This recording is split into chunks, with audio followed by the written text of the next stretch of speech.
ये 6 फरवरी 2023 की सुबह की बात है, जब रेक्टर स्केल पर 7.8 की शिद्दत के ज़लज़ले ने तुर्की और हमसाया मुल्क शाम को बर्फबारी और सर्दी में शदीद मुतासर किया।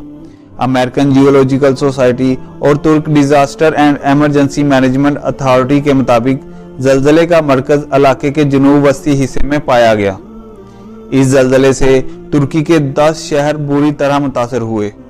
इस शदीद नौइयत के ज़लज़ले ने 1700 से ज़ायद इमारतों को मुकम्मल तौर पर मस्मार कर दिया। ज़लज़ले के इस झटके के बाद 7.5 शिद्दत का एक और झटका लगा, जिसके नतीजे में मजीद नुकसानात हुए और नामुकम्मल तौर पर तबाहशुदा इमारतें मोम की तरह मुनहदम हो गईं। मजीद मामूली आफ्टर शॉक्स जारी हैं। आलमी अदारा सेहत के मुताबिक ये तारीख के बदतरीन ज़लज़लों में से एक है, जिसमें हज़ारों अफराद हलाक और जख्मी हो चुके हैं, जबकि लाखों अफराद बगैर छत और पनाहगाह के हैं। ज़लज़ले के बाद एक बार फिर एक साजिशी थ्योरी की बाज़गुज़िश्त सुनाई दे रही है, जिसमें अमेरिका की जानिब से हासिल की गई और पेश की जाने वाली जदीद और अनोखी हार्प टेक्नोलॉजी के जानबूझकर गलत इस्तेमाल के इम्कानात को जाहिर किया जा रहा है। हार्प से मुराद हाइपर एक्टिव एक्विस्टिक रिसर्च प्रोग्राम है, जो अमेरिका की रियासत अलास्का में 1993 में अमेरिकन फ़ज़ाइया, बहरिया और मुतलका एजेंसियों की माली मदद से शुरू किया गया। इसे बेहतर मवासलात, नेविगेशन और सिक्योरिटी मकासद के लिए लॉन्च किया गया था।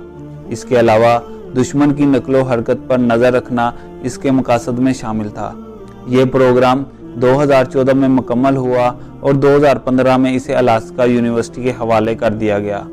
हार्प टेक्नोलॉजी की इलेक्ट्रोमैग्नेटिक वेव्स को मकामी मौसम और आबो हवा की तब्दीलियों को लाने के लिए दुनिया के किसी भी मुल्क के आयनोस्फीयर पर मरकूज किया जा सकता है। इसके अलावा इन लहरों को फ़ज़ा यानी कि आयनोस्फीयर से वापस रिफ्लेक्ट करके ज़मीन की गहरी टेक्टोनिक प्लेटों में दाखिल किया जा सकता है, जो इनमें वाइब्रेशन का बायस बनती हैं और इस तरह बड़े पैमाने पर ज़लज़ले और समंदरों में सुनामी का सबब बनते हैं। जैसा कि तुर्की में आने वाले मौजूदा शदीद ज़लज़ले के बारे में क्या सराहियाँ हो रही हैं। ये हकीकत है कि हार्प टेक्नोलॉजी मुमकिना तौर पर ज़मीन की फ़ज़ा में खलल डाल सकती है। ज़मीन के इलेक्ट्रोमैग्नेटिक फील्ड खास तौर पर बैरूनी आयनोस्फीयर की परत में आइंस की सरगर्मियों में इजाफा करती है और यहाँ तक कि इसमें सुराख का सबब बन सकती है।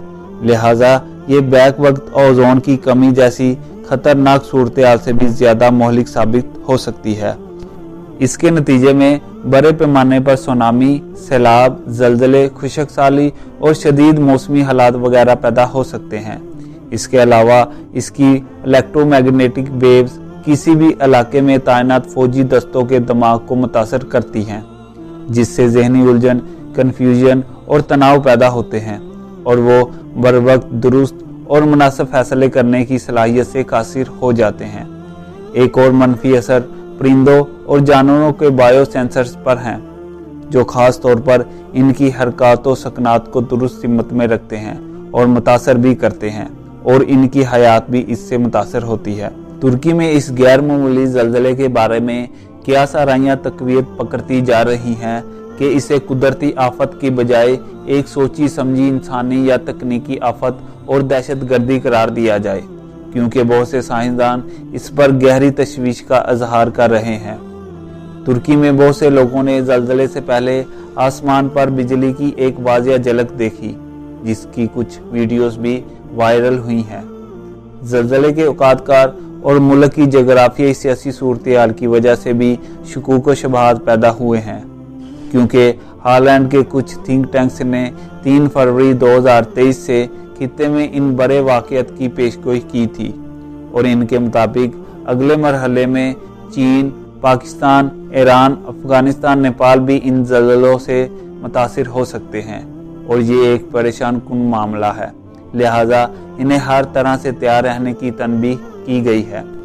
इस हकीकत को भी नज़रअंदाज नहीं किया जा सकता कि मज़कूरा ज़लज़ले ने खित्ते के दीगर ममालिक शाम, उर्दन, लबनान और साइप्रस को मुतासर किया, जैसे कि ज़लज़ले आम तौर पर एक खित्ते के कई हमसाया ममालिक पर असरअंदाज होते हैं। एक तकनीकी नुक्ता भी काबिल तवज्जो है कि ज़लज़ले के आफ्टर शॉक्स सिर्फ इन्हीं फॉल्ट जोन में आते हैं जिन फॉल्ट जोन में पहला ज़लज़ला आता है, लेकिन हैरत अंगेज तौर पर तमाम आफ्टर शॉक्स खित्ते के नए फॉल्ट जोन में जारी हैं, जो कि तकनीकी बुनियादों पर मुमकिन नहीं हो सकते और इस ज़लज़ले को मतनाज़ा बनाते हैं। गुज़श्ता 2 दहाइयों के दौरान दुनिया भर में तमाम कुदरती आफात शिद्दत और मुद्दत के लिहाज से बढ़ रही हैं और इसके साथ साथ कुदरती तौर पर नहीं बल्कि मौसम और आबो हवा के कंट्रोल या तब्दीली के जरिए रोनमा हो रही हैं। मिसाल के तौर पर 2010 में चिली का ज़लज़ला और सुनामी, 2011 में जापान का ज़लज़ला और सुनामी, 2006 में फिलिपाइन में बड़े पैमाने पर सुनामी, 2010 और 2023 में पाकिस्तान में आने वाले सैलाब भी मशकूक और मुतनाज़ा हो चुके हैं। हकीकत ये है कि हार्प टेक्नोलॉजी दुनिया के किसी भी खित्ते के मौसम आबो हवा को कंट्रोल करने और तब्दील करने का एक बेहतरीन आला है, जिससे ममालिक की सियासी, समाजी, इक्तिसादी और जोग्राफियाई जहत को काबू किया जा सकता है। लिहाजा ये बड़े पैमाने पर तबाही का ज़्यादा ताकतवर तरीन हथियार हो सकता है। ये 5th जनरेशन और साइबर वारफेयर से ज़्यादा मुहलिक है और इस वाक़ये की गैर जानबदार तहकीकाती एजेंसियों के ज़रिए मुकम्मल तहकीकात की जानी चाहिए और अगर ऐसा साबित होता है तो हर सतह पर इसकी मजम्मत की जानी चाहिए और मुस्तकबिल में इनको रोका जाना चाहिए। दुनिया इस टेक्नोलॉजी की दहशतगर्दी से ज़्यादा गैर महफूज हो रही है, जबकि ये ताकत सिर्फ एक हाथ में मौजूद है। इससे पहले कि कहीं बहुत देर न हो जाए, मुसावात और बराबरी के साथ पायदार अमन और इंसानी तरक्की के लिए तावन और बकाए बाहमी के सुनहरी असूलों को फ़रोग देना नागुज़ीर है। आपको ये वीडियो पसंद आई है तो लाइक करें, शेयर करें, चैनल को सब्सक्राइब करें और बेल आइकन को ज़रूर प्रेस करें। शुक्रिया।